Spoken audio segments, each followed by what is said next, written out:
Starburst. Fucking bang. Yeah, man. I thought you'd like that. I have one. Yeah, man. That's why I brought them. Yeah. I really want I needed like a sweet. What's your favourite flavour? Probably purple. Oh, really? Yeah. That's what we're going to get on well then, because I not that I don't like the purple, but I prefer like the lime and the orangey type ones. Really? Yeah, they're all right. They're all right. But yeah, I'm definitely like a dark red purple guy. Okay, yeah, okay. Berries. We could share share them easy then. Yeah. What's your favourite like Quality Street? Ooh, okay. This is definitely it can be a divisive one. I'm more of like the soft, like the purple one with the hazelnut in the middle. The ones that take the least amount of effort to eat, but then I hate all the really chewy ones, like the toffee penny and the long one. Penny was always my favourite. There you go, mate. They're not my favourites now. I like the truffle ones. Yeah, they're fucking good. Like the green triangle. Green triangle, yeah. And there's another one, but you're never sure because there's another one. I think it's orange. Oh yeah. And it looks a bit like one of the other ones, but you're like, I think it's the orange like coin that's got like it's like a hexagon or something. Yes. I know the one you mean. And it's a bit crunchy, and you're never sure whether it's going to be that one with the orange in the middle. Yeah. Which I'm not. But it's very similar to the in terms of consistency to the green triangle, isn't it? I think the number one for me is the purple one. Yeah, no, I would leave those. Really? They're the last ones I do. And like, you know, you're just eating them at that point because that's all that's because it's there. Yeah. But I literally do that with the toffee pennies and stuff. I'm just like, okay. Yeah, no, I like get through those. Were always the ones that, like, when I was a kid, they were like my jam. Really? That was my favourite one. Interesting. I think for me, it's just because it's just effort. It is a lot. Just stuck in my teeth. Like, I just want to swallow it and eat the next one. Just cover it in spit and swallow it. Right. Welcome to Dad Jitsu. We're here to talk about mostly eating chocolate. Yeah. And all the things that we love in our life. I guess jiu-jitsu as well. Get the nutrition in and all that. Yeah, like I need sugar. I've just trained. That's the perfect time to eat Starburst. It's a bit of exactly. What did Starburst used to be called? Opal Fruits. Opal Fruits. Before they went American and went Starburst. Yeah, what's wrong with the name Opal Fruits? It's like Marathon. What was wrong with the name Marathon? They turned it into a Snickers. What the fuck is a Snickers? Yeah, marathon's a thing. What? Yeah, you run a marathon, you get protein from your Snickers bar, right? Yeah, probably. Peanuts, so like. There's more protein. Yeah, that's probably how they tried to sell it back then, wasn't it? Yeah. This is going to give you the energy to run a race. Maybe it was the original sort of like grenade bar type thing. Maybe, yeah. Maybe. Yeah. So eat a Snickers. Yeah. Go OG. It's probably better for you than there's probably not that much sugar in it, right? But I was having this conversation with my wife the other day about like whether sugary snacks in the olden days, whether they're as bad as they are now. And she was on the school of thought that they were better for you back then. I saw something online that said that. Was that what you were saying? Yeah, that they were kind of better for you back then. I think it's because the sugar they used was sugar and not saccharin or whatever it is, aspartame and stuff, but it's like super addictive, more addictive than sugar. I think that is maybe what she means, is that it's not the amount of sugar, it's the type of sugar, because they've kind of processing, like the way things are processed. Yeah, but they've locked it down to like the most addictive formula, so that it just keep you buying. And they're smaller. Like everything's smaller now. What's it they call it? Shrinkflation. Yeah, you've seen that. So like, the opposite of inflation. Yeah, like Toblerones. There's like bigger gaps in between the fucking mountains. Man. I feel like a lot of that happened again. Like it's probably been happening like subtly over the years. Oh yeah. I feel like a lot of it happened during COVID. Maybe. Like the price of everything like bumped up, like literally almost doubled overnight, and then everything just started getting smaller and smaller and smaller. Like more packaging, like crisps, are like emptier. Yeah, because if you think about it, the logic of it.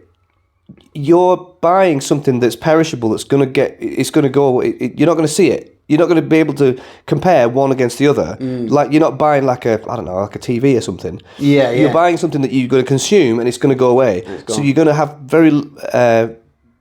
less opportunity to put one against the other. Go, hang on a sec, because it's gone. You know, it's weird, isn't it? 'Cause like we were talking about our kids eating shit. Like I think we're pretty good.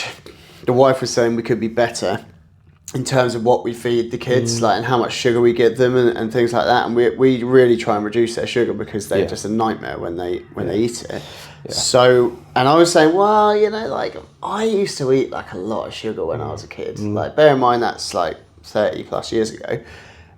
like I remember on a Friday night, my favourite thing to do was like I get myself like a little picnic. So I was probably like between 10 and like 13, and like it would be like a double, triple chocolate mousse, always, maybe 2. Love a mousse. Yeah, or like some sort of like sweet chocolatey like yogurt. Maybe, yeah, like a, depends on the time of year, maybe a hot cross bun. Okay, yeah. That kind of thing. Easter vibes. Wagon wheel. Jammy wagon wheel? Yeah. There was wagon wheels and jammy wagon wheels. Huh? What was in the wagon wheel then? Well, there was a normal wagon wheel, which was just the marshmallow and the biscuit and the chocolate. And then the blue ones, which was like a jammy wagon wheel, like a wagon wheel on steroids. Yeah, well, it would be whichever we had at the time. Yeah. I think I usually went OG, but... The red ones, yeah. And then, so just like a feast of just... There's nothing good there. Maybe I would make like a ham sandwich. Ham and cheese sandwich. And then leave it. Yeah, that's it. There's no like fruit or anything like that. No. But that was like a regular occurrence. And I'd just sit in my bedroom and eat that, watching like... Friends, that was on at like 9, I think. Then it was like Street Mate. Do you remember that with Davina McCall? Oh yes, it was like a dating program. Hell, yeah. And then like if I watched TV late enough, it was Eurotrash, and that was the main event, obviously. How to make a Lolo Ferrari. How to make a wallet out of a kangaroo's ball sack. Stuff like that. It's always something random, wasn't it? So good. Do you remember The Word as well? I'm showing my age here. That was a bit earlier. No. There's one called The Tube as well. It's all just Channel 4 kind of offbeat. Weird. If you got past Eurotrash as well, there was usually like a highly inappropriate film that like a sort of 10 to 13-year-old shouldn't be watching. Yeah. And that was like... With no restrictions on it. Doing well then. Yeah. Yeah, but that was like normal. And I'm like, our kids are... They're a bit younger, but they're not going to be doing that. Like in terms of food, hopefully they'll be watching something like Eurotrash in their bedroom. Hopefully. Whatever the heinous equivalent is now. Yeah, it'd be on YouTube these days, won't it? Well, that's it. Yeah, God. But I think, I suppose we were a bit more active, weren't we? Back in the day, we would go play out a lot more. Yeah. I was out in the street all the time. Yeah. So maybe we burnt it off, and I do think sugar was better than it is now, but I think like back then we had loads of E numbers in like wham bars and all that kind of thing. It was E numbers. That was the big thing, wasn't it? You don't really hear much about E numbers anymore. Maybe they're banned. I think they probably banned a few of them, but I think they've managed to find something that is legal or that is allowed that gets put in food now, because fucking sugary food is massively addictive. Yeah. I think what it is now is they've found stuff that isn't technically a food stuff. Yeah. And they don't have to put it on the label. Yeah. It's the McDonald's kind of ethos, isn't it? Yeah. So they're like, look, it's healthy. There's all these things, and it's like, and then there's like a big list of things that aren't on the label. Lots of long words. So don't worry about those. Yeah. They're not even food. It'll be fine. Yeah. It's just a symbol we put there, isn't it? I remember a few Halloweens ago we did like prize sweets for the kids in the jiu-jitsu class. Yeah. And Brian brought in like a load of these like big like sort of lizard like things. Like gummy things? Yeah, gummy like lizards that he got from like Aldi, or I think it was like B&M. I think it was B&M. And my 2 kids won one each, like, but everyone got something. Pretty much everyone wanted these. They sniffed them out, so everyone pretty much got one. And we got home, and I gave them to them, and they're like sitting in front of the TV. And usually, this Saturday afternoon after jiu-jitsu, it's just like a shit show. It's trying to get lunch Carnage, ready. innit? Yeah. Kids are going mental. Like we're trying to work out what to do, and it's never good. They're all still in their geese. Yeah, it's never like a nice experience. It's never like, let's go home. Oh, just chill out. Oh, how was your jiu-jitsu? It's always just like shouting at the kids, just crying. Like it's just terrible. How have you still got so much energy? You've been on the mats for an hour. So they're sat down, and it's weird because they're just like sat, just like on their beanbag, just watching the TV, eating this thing. And I'm looking at the packet, and it's literally got a warning on the back of the packet saying like it's got like an E number. Right. And then it's got after that and before the rest of the ingredients, there's like brackets, and there's a big warning in bold letters, like this may like cause like hyperactivity in some children and this kind of thing. And I'm like reading this, and I'm like, babe, have you seen this? And then the boys, but though it's just like taken them so high that they've like zenned out, and they've like focused in on the TV, and they're just sat there like watching the TV. Love it. Just a state of pure euphoria. Literally, yeah. And for half an hour they just did that, which is like unheard of. Wow, where do you get these things? I know, literally, I'm just like, what is that E-number? Yeah, We need to start buying this is a market that, Maybe it's like some sort of amphetamine. Maybe they've got ADHD and the amphetamine just like... That's crazy, the idea of that. It's like that, what was that pre-workout that used to have like MDMA in it before it got banned? Was it, what was it called? Was it not like, there's ones that... It's like, no, it's not J5, not but like it's something... grenade. Oh, C4. Was it C4? So, I don't know about MDMA, but I heard there was someone take C4 before jiu-jitsu once, and they like sat down, and they like were not okay. Basically, they did the warm up, and then they sat down, and then they just left. Really? There was. I think my brother was talking about. There was one called C4. It's called something else, and he heard that there was like a version of MDMA in there. And following that, I remember seeing some people in the gym read about that period, just bench pressing, gurning. Yeah, good on him, man. It's just like, man, use what you got, sort of thing. But obviously, it quickly got banned. But there was a period of time where, you know, there was people doing bench press thinking, God, this metal feels lovely. Can you just imagine that feeling of like, you know, that feeling of euphoria as you're coming up and you're bench pressing at the same time? That would be fucking great. It would bring you up, that's for sure. Yeah, this far. I'm a beast. Yeah, that'd be so good. I want to be young again. Yeah, mate. There was a guy actually in the gym not that long ago. I don't know if I should say this, but it was common knowledge because he was there and like the gym's packed. But he was off his nut. Really? Off his nut on ketamine. Oh, you told me about this guy. Yeah, like he'd been in earlier and he was just like lying down on the floor and I'm like, mate, you alright? Like that. And then he's like trying to like do the bag like this, and I'm like, whoa, he's got to go. And he got kicked out, and then he came back later, and I think like the big boss, like Brian, had to like kick. Well, actually, they went to kick him out, but then they kept him there because it was like the middle of winter. Okay. And then they were like, we can't actually just send this guy out into the snow from a safety point of view. Snow, yeah. Like, so they called his like old man and had to get him down to pick him up and stuff, which is really, that's like a real. They managed the situation really well. Yeah. But I'm like, combat sports and ketamine. Of all the drugs, some coke, sure. Uppers, yeah. Speed, yeah, probably good. Yeah. Ketamine, like that is mad. It's absolutely mad. Imagine just like inverting underneath somewhere, and then you're just like, oh. I don't actually know what reality is anymore. But literally, what the fuck? Oh my god, yeah. Of all the things, busy gym, hitting a bag. Oh. It was funny to watch, but also a little bit sad. Sad, yeah, a bit, yeah. Oh, you know, imagine being a bit upsetting. The parent, the dad, and having to pick up your kid and being like, "Fuck, what are you doing?" Yeah. I'm glad you can try and keep yourself fit. However, let's just tweak it a bit. You know when I said maybe you should start going to the gym? Yeah. This isn't exactly what I had in mind. No. It was supposed to be. Yeah. Let's get off the drugs and then do the gym. Not put the two together. We got some questions. Yeah. You guys sent them in. None of them were to do with being a parent or to do with which is fine. Training, but that is fine. We're going to put our own spin on them. What we got? We are, mate. So, what is your approach for instructionals? From Jay. Thanks, Jay. How do you split it into sections? Okay, I think there's multiple. What is that bit? This is my right. Let me read it. Yeah, what's your approach for instructionals? And he's basically saying, like, how do you pick them? Do you split them into sections? Do you make notes, etc., etc.? Do you watch many instructionals? Yeah, I think I don't know. I kind of probably watch most of it as like an overview of whatever the move is or whatever the system is. Everything's a system these days, isn't it? And then I try and find the bits that I know already, if there are any, and then I try and add it to what I've got. But then I'll watch it multiple times, but then we'll break it down into bits. I tend to make notes because I'm old. And my memory's going. And then I'll maybe pick a small bunch of things and try them out on the mats, sort of thing. I mean, these days I haven't watched that many, but lately, when I used to do it with Cole before, like the one-to-ones we used to have, and I would just write it all down, just as a way of remembering it. I find that's the writing down of it really helps me because it's you remember it 3 times because you're looking at it, you're reading it, and you're writing it. I find it really sort of cements the knowledge, if you know what I mean.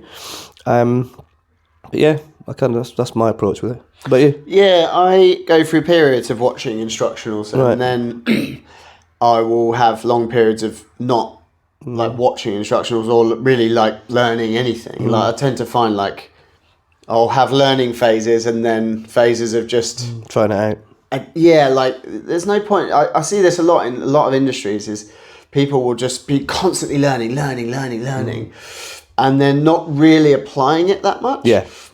And so you think you're basically acquiring all this knowledge, but it's not really helping you at all because you're not actually learning how to use it. Yeah.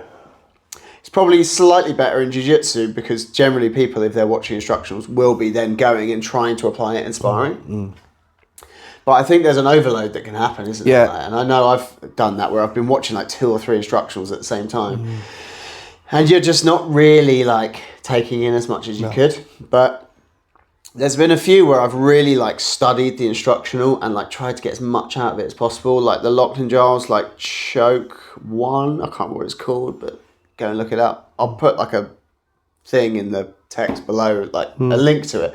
All his stuff is excellent. His sub-meta is excellent. But that was the first one where I really went deep on it. Yeah. And so for me, in the morning, I have like half an hour to sit. Well, I'll get up and then I've got half an hour before I need to leave to go to work. So I'll have a tea. I will have a shit if I need one. Piss shit, tea, and then I'll sit and either do some work, or if I'm in that phase, I'll watch an instructional as much as I can of an instructional. His one, that time, I would watch them and I was trying to systemize the whole thing. I wanted to understand it as a system. So then I would watch whatever it was, 2, 3 parts of it, and then I would make notes on it. And I had like a spreadsheet, so I would be like adding in like the moves and then trying to understand the system, like writing in my own little bits, like, if they did this is where this next bit would connect in. And sort of writing it out into a system. And then every time I went to train, it's difficult if you're in a class because there's it depends on your school, but generally there's going to be like, well, this is the moves that we're doing, why are you doing random shit? But like if you can find some open mat time, which we have quite a lot of outside of class time, I was like coming in and just like drilling through bits and talking about it and then writing down and making more notes and understanding how it all fit together. And I just worked through that over the space of a few months. And that really helped. Like that was really good. And then I'd be like teaching it to the other guys in the open mat. And that, that sort of loop process of like learning it, applying it, testing it out, then teaching it, and then writing it all down really like helped cement that all in. I found that like a real good process. So I think probably the best way to like manage instructionals, is just be watching one and just be trying to get some open mat time where you and people can literally sit there with the videos sometimes. Drill through the moves, work them out, and then start trying to apply it as much as you can in training. Don't worry about winning in those sparring rounds. Just think, ask your friends, like, can we start in front headlock or whatever it is. Absolutely. So you're getting more and more experience getting into those positions against resisting people. I think a lot of instructors now will have rolling rounds. And they'll have that footage of someone applying it in competition or in sparring or whatever, and they'll be narrating it. They're really useful as well because, like, you watch, this is like the gold standard of how I do it, and then when you actually watch the like sparring rounds, you're like, it looks a bit different actually. And you can see that they're applying the thing, but it looks. There's certain steps that they'll talk about in the thing in the instructional bit, but when it comes to the sparring, you're like, you kind of skipped that bit, and like, or it happened in a different way. The person put their arm there rather than you having to pull it through. Because sometimes you think, I'm half-assing this, but actually you just need to understand what are the main bits. So when you're watching them doing it live, you're like, okay, these 3 bits are the main bits. The other stuff might happen in various different ways.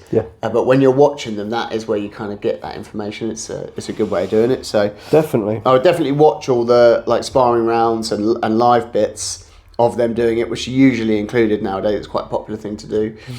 And make notes, get a spreadsheet going. Get a note app, whatever you like to use, whatever works for you. Mind map apps and stuff. Mindly is a really good one. If you want to sponsor the podcast, we use you all the time. Yeah, we use Mindly. Again, I like use that. That's a real cool app for like understanding systems and how things all link in.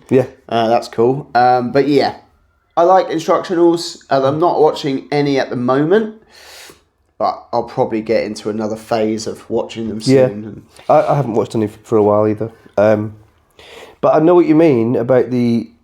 I can recognise these days when I've reached a saturation point of information, and I need to go and try some stuff out that's in my head.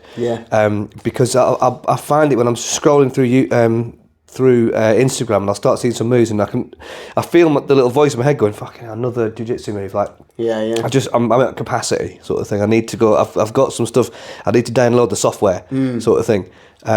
And it's kind of cool that for me, that I feel like I've recognised that I can be like, right, cool. That's the phase I'm at. I need to stop looking at stuff. I need to stop taking on information. I need to go and get some of this stuff into my game, sort of thing. I find like I watch an instructional, make notes, whatever it is, be applying it actively all the time in training whilst I'm doing that. You know, it might be like, right, I'm going to try and do this move today because I've watched it this morning. Wednesday comes, I'll watch another one. Right, I'm going to try and do that move. And then I'll sort of reach fatigue, or I'll finish the instructional and then I'll stop doing it. And certain, you know, it'll all be like marinating inside, won't it? Like, and certain things will stick. And then if you think like 6 months later, what am I still doing from that instructional? There'll probably be, you know, maybe a handful of moves that you're still doing from that instructional. And they're the ones that have kind of risen to the top, if you like. Yeah. They're the ones that like you like for whatever reason, they fit with your game. You can make them work. They just worked well for you. It'd probably be good then to go back like later on when you've kind of digested it all, let it all settle, like let's say 6 months later, go back to that instructional, re-watch it all, like, and then you'll draw other stuff out. You know, how many instructionals do you go back and watch again? Interesting point. You know, like I've probably got loads of instructionals really on BJJ Fanatics and memberships to Submeta and things like that. And like once I've finished something, I don't go back and watch it again. But I bet if I did, like I would be like, oh, I forgot, you know, that could improve. I forgot about that little detail on those bits, or these other moves now I understand better.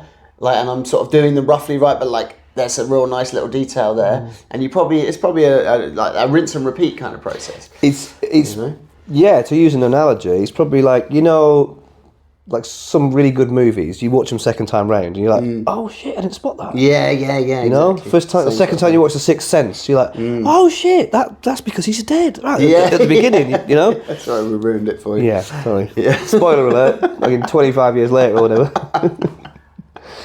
Yeah, I think so. I would definitely do that, like, but don't do it too quick because you need that stuff to like really like come in, settle, become like a part of your game, and then like what are you still using? Like maybe you've watched other instructionals and things like that, and then come back to it and then think, ooh, like there's probably loads of stuff that you've forgotten and you didn't miss, but would fit with what you're into now. You know? Do you find that you have a like creativity phase as well with a given system, where you're before you know as an add-on to going and looking back at the instructionals, or even sometimes an alternative, you've got a bunch of moves of the system that you've learned that you think, right, well, let's see how that works for me and see what I can, like, if I can use that from a different position or a different angle or in a different way. Do you know what I mean? I mean, I find with certain moves that I'm learning, I try and hit it from as many different angles as I can, and also hit it in, say I'm rolling with some white belts, I might try more things, and then if I'm rolling with blues and purples, etc., I'll change it depending on who the level with which I'm rolling. Do you know what I mean? Yeah. Because you try more risky stuff or more stuff that you're not going to be able to get with the lower belts. No, of course. Because obviously, if you try that with any height, you just get shut down, won't it? Yeah. Do you know what I mean? You're quite a creative person. Like, I think everyone's different, aren't they? Some people are like robots and they'll just copy things, but really well. Yeah. And like, you know, they'll get taught something, they'll just digest all the detail, and then they'll just be able to do it exactly the same, and that's their kind of superpower. I think other people, you know, if you do jiu-jitsu long enough and you're chatting to people and you're thrashing things out in open mats, you see some people are just super creative, like, and they're just like, they've got like or maybe it's that they're very analytical, but they're like, oh, why don't we try it this way? You know, but my mind, I struggle with that. I've been trying to do that more lately.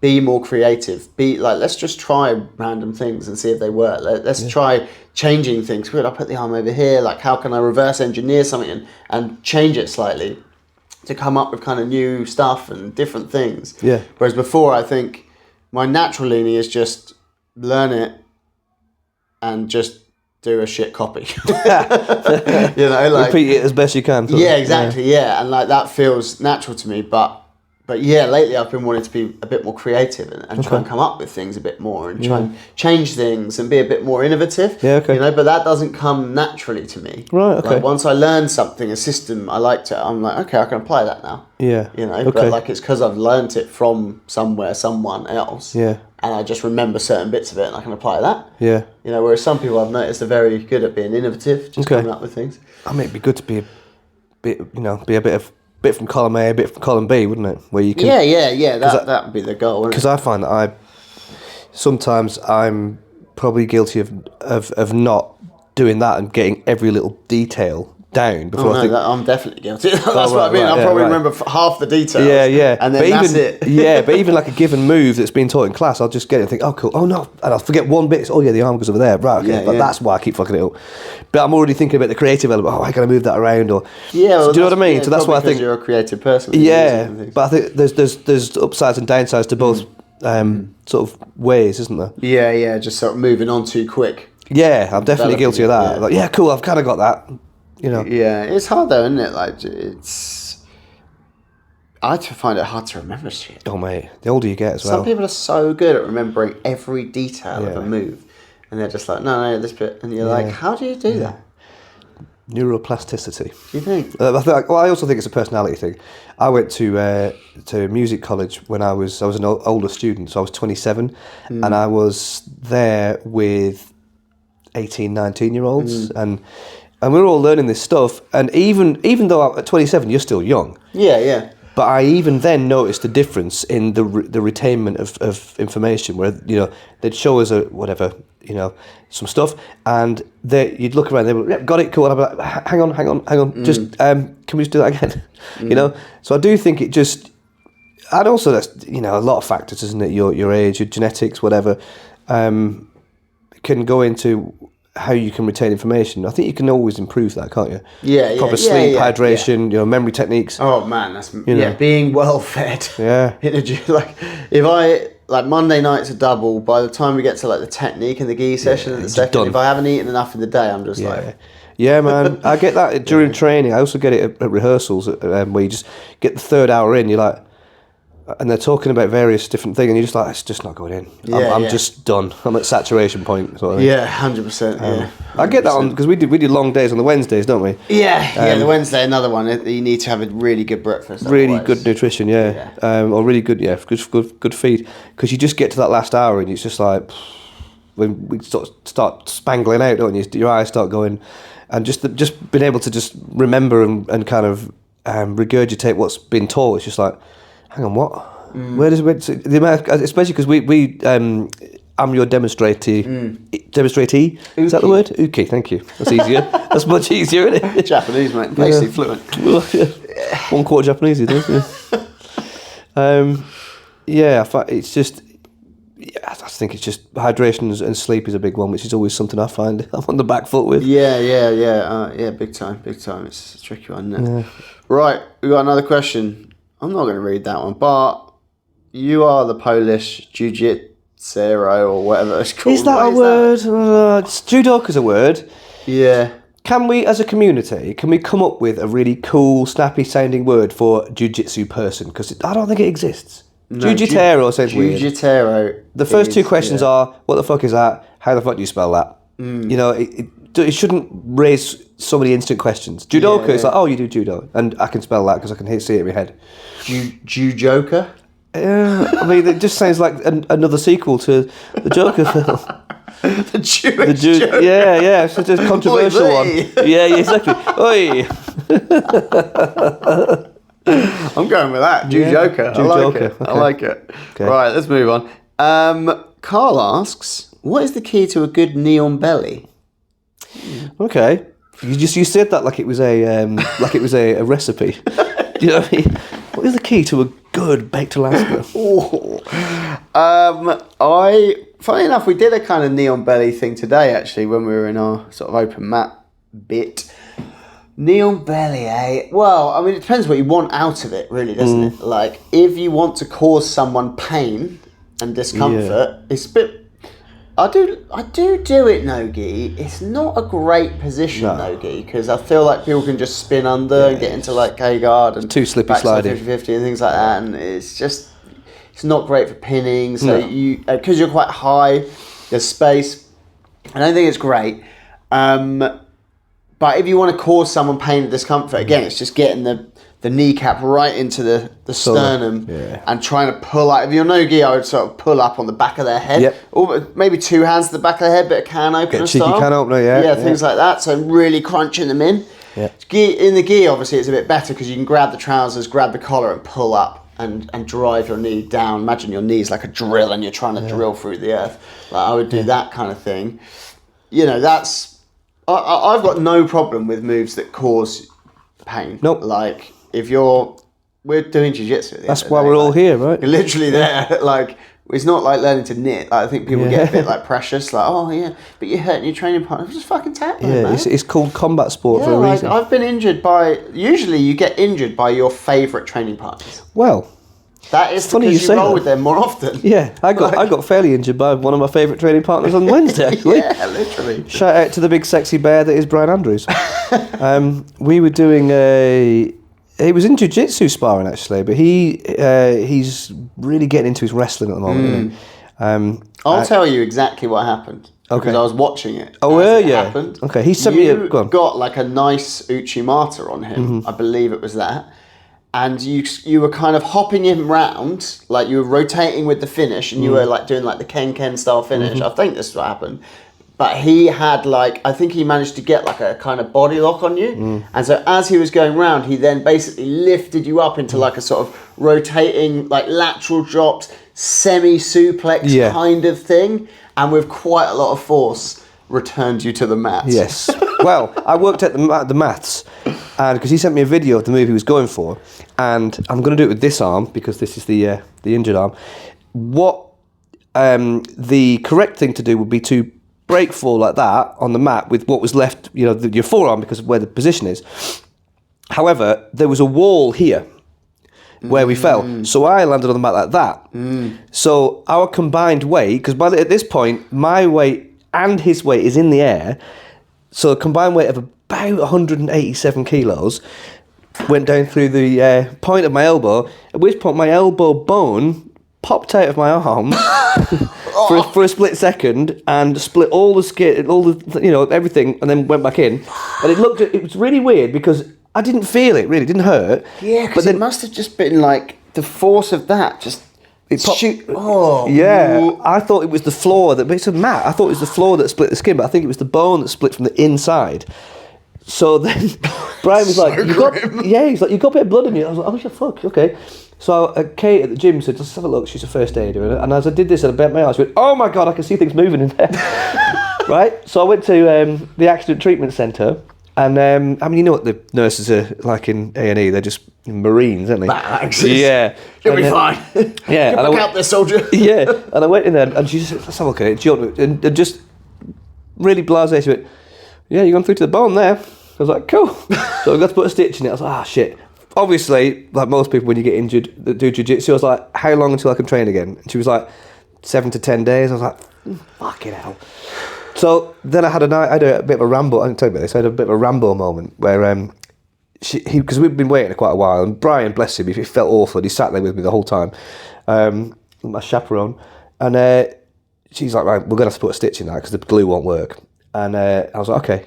And he was like, I'll put some numbing cream on it if you want, and it'll take about 20 minutes. I was like, I've got to get back for teaching. I was like, he said, oh, we could just do it. I was like, just do it. Yes, and I was like, fucking legend. Yeah, so and I was tough. Like, yeah, I was like, go on. I would have been like, get me the numbing cream. Yeah. I can't make it. Yeah. But I was sat there like, yeah, go on, just do it. Ah! Not really. No, there's not a lot of nerves doing there, but it was just like, I felt so high in that moment. I felt so hard. I was like, oh my god, I am essentially Jason Bourne. Yeah, that guy just exploded my elbow. Yeah, just put the stitch in, mate. Yeah. Good to go, mate. I'll see you on the mats. Oh, the bone slicing through your flesh. It was, but you know, I've done way less injury and it's hurt way more. I don't know why that didn't hurt. I guess it's just not many nerves down there. Maybe, but everyone else was more freaked out about it than I was at that time. That is grim. Yeah, it's the worst one I've had so far. Yeah. It's a pretty from a crazy like abrasion cut. It's unusual to get cut at jiu-jitsu. Yeah, and it was like a split. Yeah. You know? The bone. Mate, yeah. Yeah, I've got a really graphic picture. I've seen the picture of it. This is why I don't like going with big boys. Yeah. Because I'm like, The my potential. body's too fragile. We're too old, yeah. Too old. And bless him, he always says he tries not to hurt people, but he's so big and strong that he's always trying to pull back on that. He's very dynamic. Yeah, very explosive. This is a guy who can, was he 105 kilos? I'm pretty sure he could do a backflip. Yeah. Mainly the beard, obviously. Love you, Bri. But he probably could do a backflip. Yeah, he can. He was teaching me how to do cartwheel passes the other day, and it's just like, how the fuck are you moving that quick? That is terrifying. yeah, I'm gonna die. Okay. But yeah, going back to what is a good knee on belly, cause your training partner as much pain as you would like. I like to be quite low when I get it, because I feel like if you're too high, they're just gonna like kind of bridge you off. They can swim their leg in or whatever. They're just gonna get out. So I like to kind of pull myself low and just ride the position. Yeah. But we were talking about like a knee on belly. I think one of the guys had seen like a Gordon Ryan instructional or something like that. Anyway, you kind of, rather than putting your knee like let's say half of your shin with the knee on the solar plexus, and you're kind of riding them with the knee, you kind of slide your knee all the way across their tummy. Okay. So like your whole shin and foot, it kind of hooks around their lap. Yeah. So you kind of push it back so it's more across the lap rather than across like the chest or the tummy. And you kind of sit back into it. So you're basically like sat on their hips, like sat on your, sat on your shin. That sounds a lot more effective. They can look to sort of like, you're almost in mounts, kind of. Yeah. And they'll often look to push on your knee, and then you can start swimming underhooks and getting to mount. And I think I've been in that position a few times without really thinking about it, thinking like, this feels quite solid. But I'll definitely be trying it out. That sounds great. Yeah, it looked really like solid. And and also you can very easily just pummel your leg into mount. It looked really easy, especially once you've got those underhooks and you're sort of riding their arms up over their head. It's super easy to get there, isn't it? Yeah. Going back to causing people pain, I quite like using it on, let's say, over-enthusiastic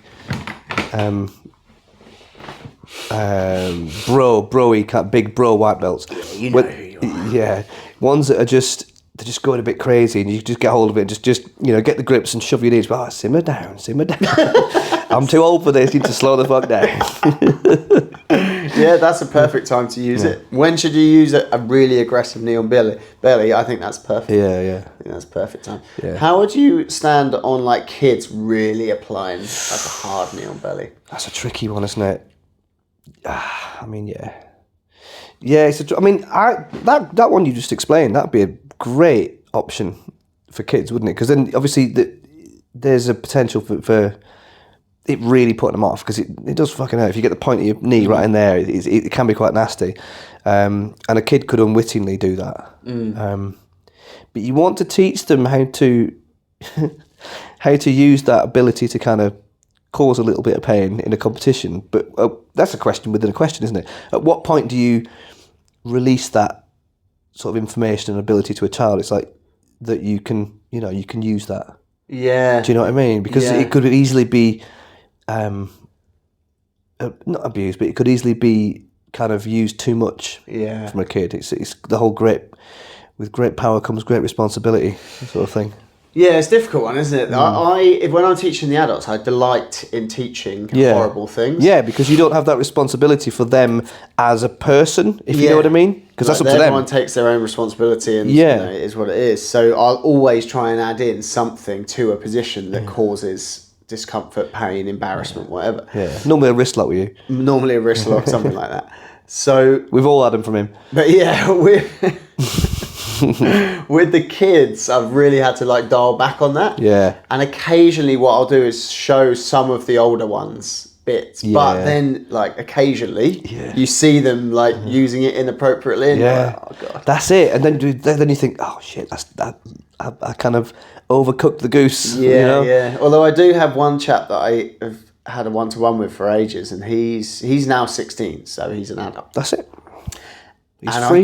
taught him just mean things, just really. He popped your rib recently, didn't he? Things. Yeah, he popped my rib like with a body triangle squeeze and like wrist locks, heel hooks, just shin riding, like just anything nasty we've done because he loves it. He does, and dude's strong. Yeah, strong. But now he's like when we fight. Yeah, he was 14, I think, when we started, and he was like just he's always been big, but like. He's smaller than me, but now he's just like much bigger than me. Yeah. And I'm just like, oh God, what have I done? What have I created? It's all gone wrong for me. But yeah, I think you got to be careful with the kids. And I think it's that fine line, isn't it? It's teaching kids how to act is difficult because it's like just in parenting, isn't it? Yeah. It's like you'll show them something and then they'll be like, yeah, but they'll give you an example of like. And then you're like, yeah, but that's like different, and it's teaching them how to act and what's appropriate and what's not appropriate. It's really hard. I think teaching kids jiu-jitsu is in a microcosmic way. You're parenting them within the confines of jiu-jitsu. Do you know what I mean? Yeah, you are. Because as we've explained in previous podcasts, there's loads of life lessons. There's loads of transferable things to life. So you are like that. You're teaching them to have self-control. In that moment, you can hurt them with a knee belly, but should you? Yeah. Yes. Yes. But that's not the point. You shouldn't be always doing it. Yeah, it's like in the kids' class. I'll always have this conversation of I don't want to hear any like banter going on between you. Like I don't want I'm going to get you next round, and I'm going to sub you, and you weren't going to Kimura you, like all this sort of stuff.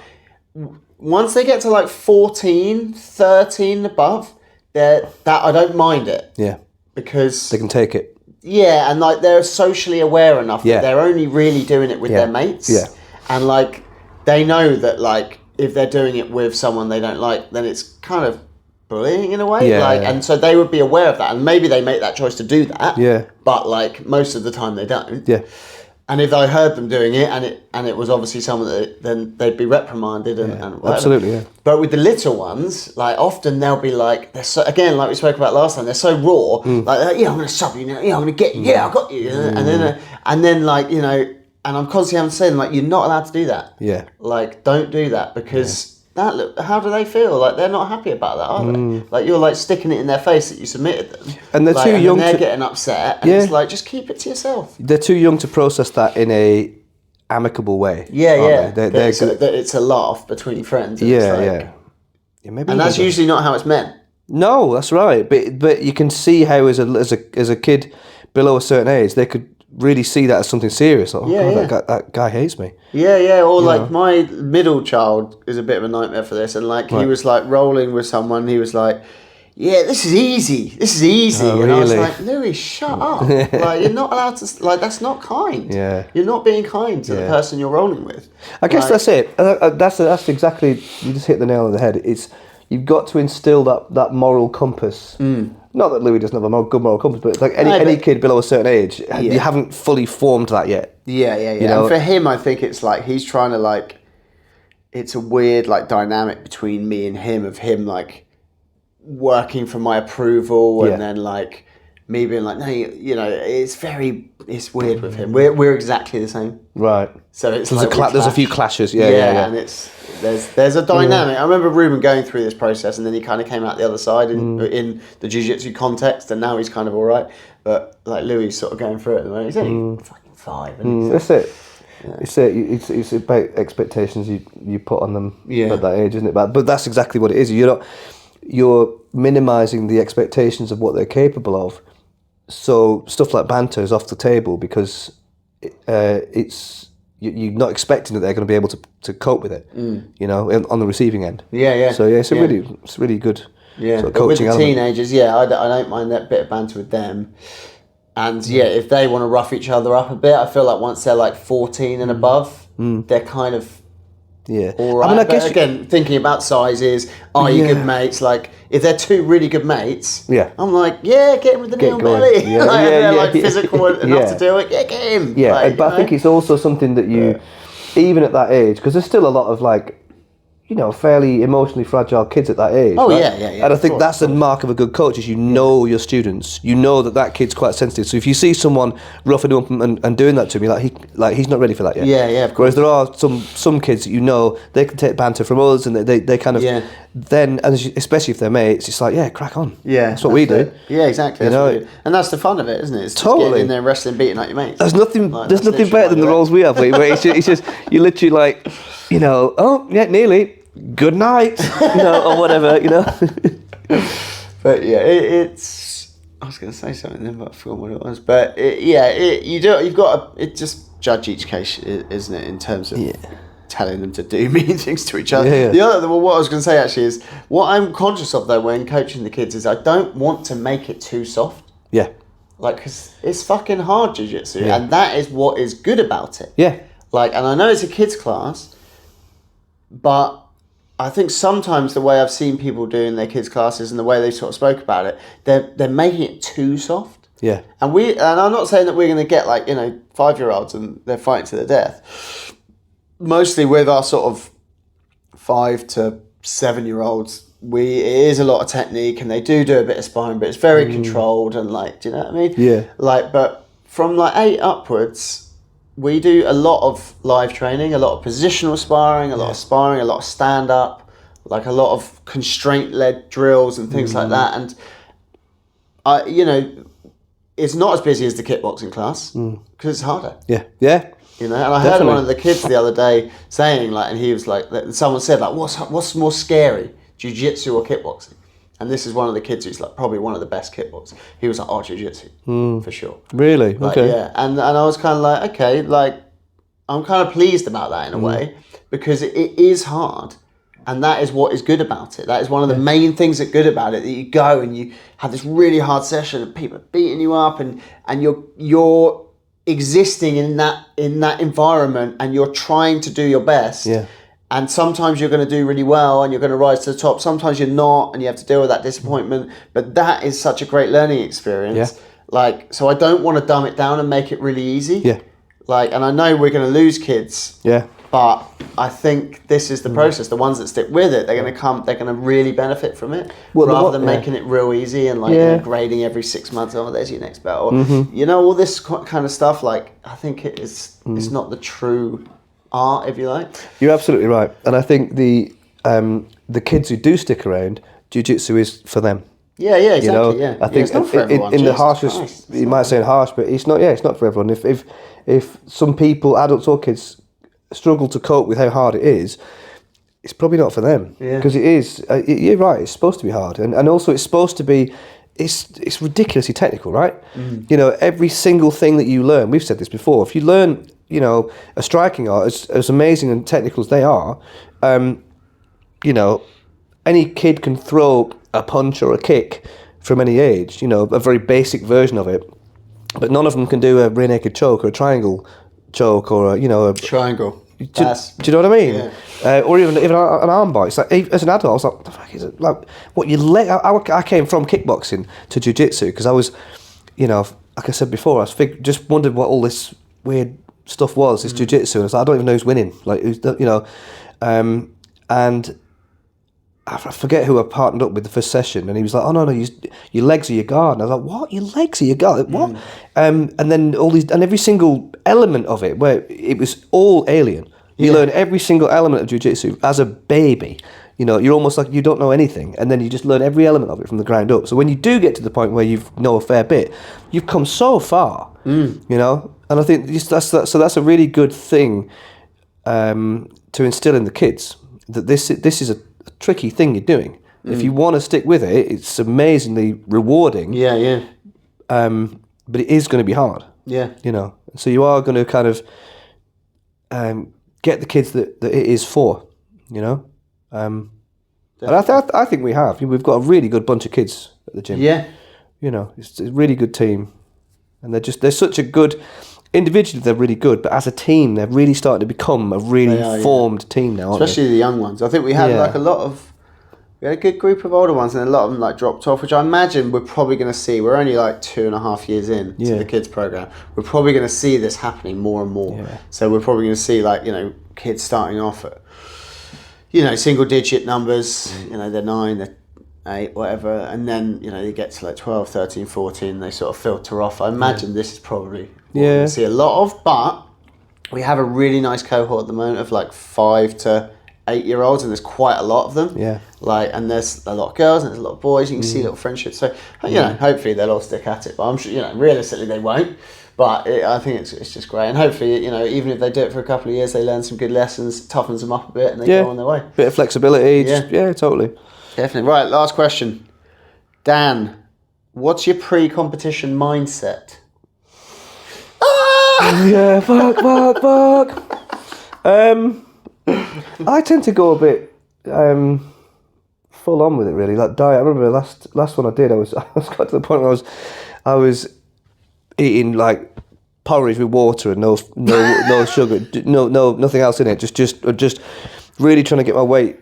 Not that I was like really cutting, but I just wanted to make sure that I wasn't carrying anything I didn't need to. I go fairly heavy on the nutrition, and historically I've always struggled to sleep anyway, so I try and get as much sleep as I can and really kind of nail the hydration down. But training wise, I just the classic kind of, up to a certain day, just get as many hard rounds in as you can.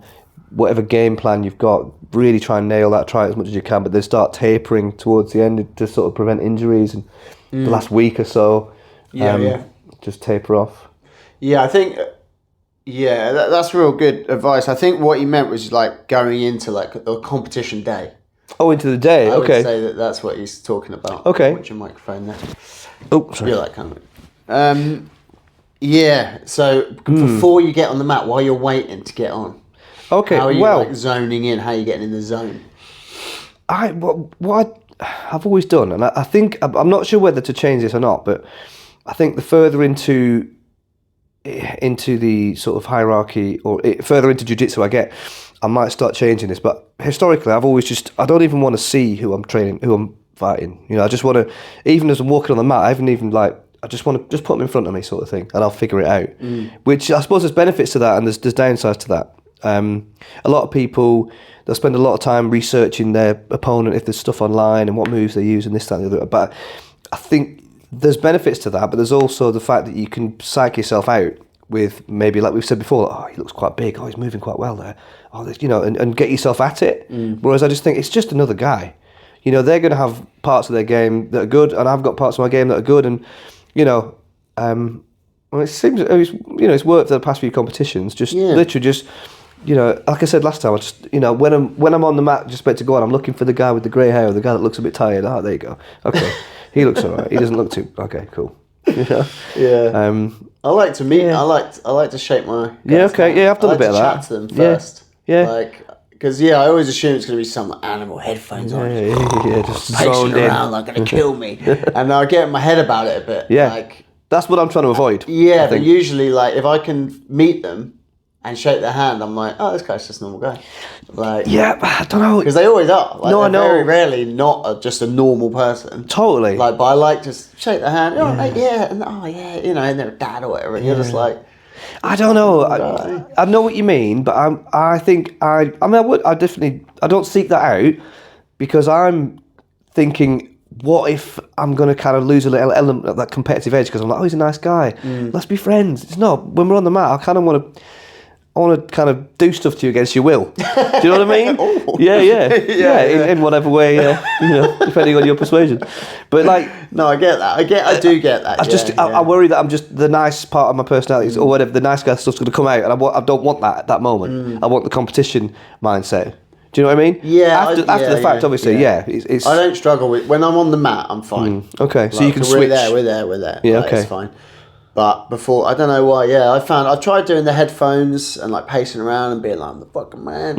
And I didn't like that at all. I hate having headphones on the day. Yeah. Because I'd be in my zone, listening to your music or whatever, and then you take them off, and then suddenly you're in a completely different environment. You transitioned. And you're like, I've got to get used to the noise and the intensity and everything, and it shocked me. So I didn't like doing that. But yeah, I just like to be I like to be relaxed before the match. I don't want to be hyped up Because you're going to be tense, aren't you? Better. Yeah, I'm tense anyway. I find if I'm getting hyped up, I'm more tense, and then I'm more nervous. Like I'm trying to like calm my nervous system down. Yeah. Like good advice. I can get to like a sort of, and because once it's on that collar tie, right, let's go. But like if I'm like too tense, then I'm not making good decisions, and I'm on that borderline of like, when you're like shaky and like you're so nervous, like I can't do good jiu-jitsu. And you're burning energy. Yeah, like, that's what I mean. You literally gas in half the time because you're like, you've literally done a match for the last 2 hours. Just by pacing. Literally, yeah, man. That's so why true. It's like every match I've ever had, every competition, doesn't matter how many matches I've had, like that night you are messed up. Yeah, like in fact the kids competition, I didn't even compete. But like I'm so nervous and like the energy and I'm shouting, I'm coaching them from the sidelines. I'm knackered that Yeah, night. man. It's all the cortisol running through your veins. You get that dump and you're just like, so you need to just, for me, I'm like just trying to stay as relaxed as possible. Like That's I'm good not going to advice. be relaxed on the mat. I'm going to go like, but I'm like, I need to be relaxed before it so that I'm not like so tense. Getting good it's you got to find what works for you. Yeah. Because not everyone's like that. Some people, they go on, I'm too relaxed. And I've seen it with people, they're too relaxed. And then I'm like, what's he doing? He's not like doing his jiu-jitsu. He's like too passive. Like, so some people need to be the fucking slap in the face. Let's go, come on. Like, they need that. Yeah. Like, so it's I think I'm more that. I'm more that. Just I'm not able to, or certainly so far, I'm not able to switch as quickly as I'd like into that like fucking game face. Yeah. So I just try. Mode. Yeah. So I just try and maintain it as much as possible. But saying that, the last competition I did, one of the dads that I was up against, I shook his hand, and it's all good. But I think it's I'm probably don't come across as nice before the competition as I do afterwards. I'm like, yeah, all right, yeah, good, yeah, good, cool, yeah. Like, who's this guy? Some sort of fucking West End Cockney villain.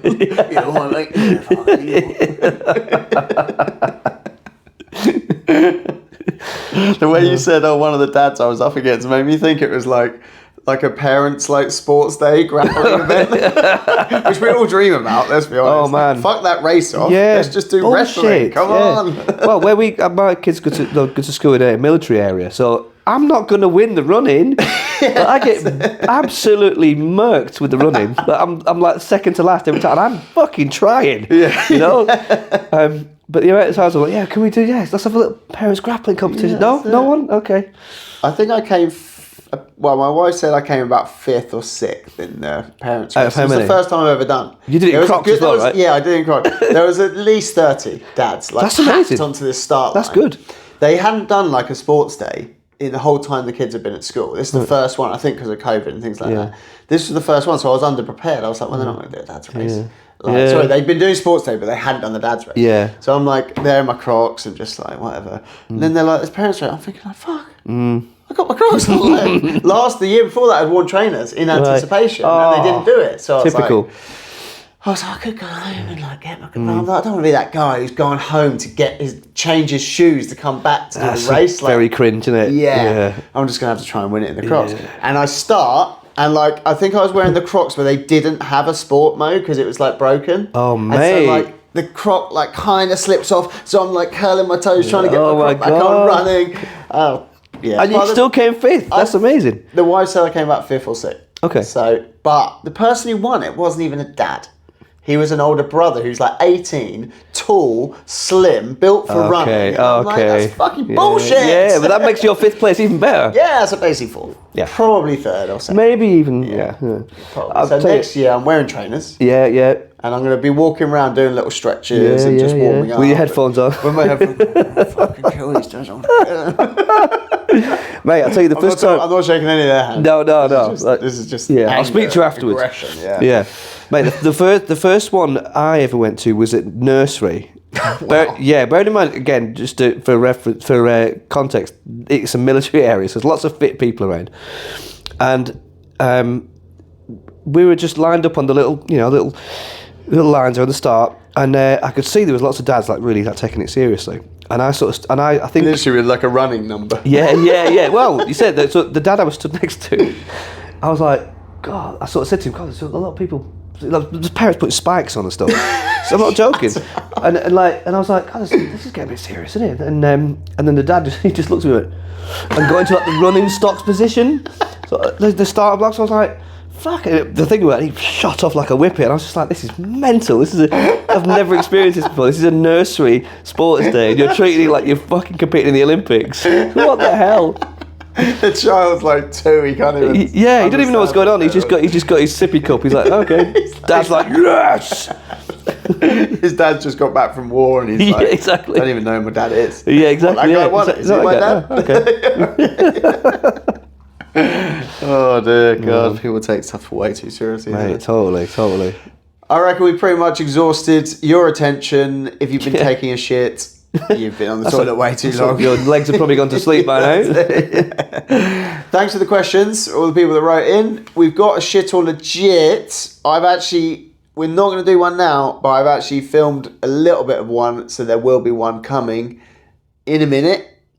It's a good one. We've now been plagiarised, though, by a popular Australian, not Craig Jones, jiu-jitsu guy, doing for reals or for reals. Come on, guy, mate. All right. I mean, it's quite flattering, to be fair. Yeah, yes. Like, imitation is the most sincerest form of flattery. Absolutely, that is true, yeah. So, yeah. But it would be nice if he just shouted us out and said, I got the idea from Stephen Henry. Go follow them. Give them loads of money. But yeah, anyway, send us your questions. Send us your shit or jit requests. And shit or jit. That's the different section, I think. Okay, we'll turn that into something. Okay, I think. Yeah. Shit or legit requests, and we'll see you next time. See you next time, guys.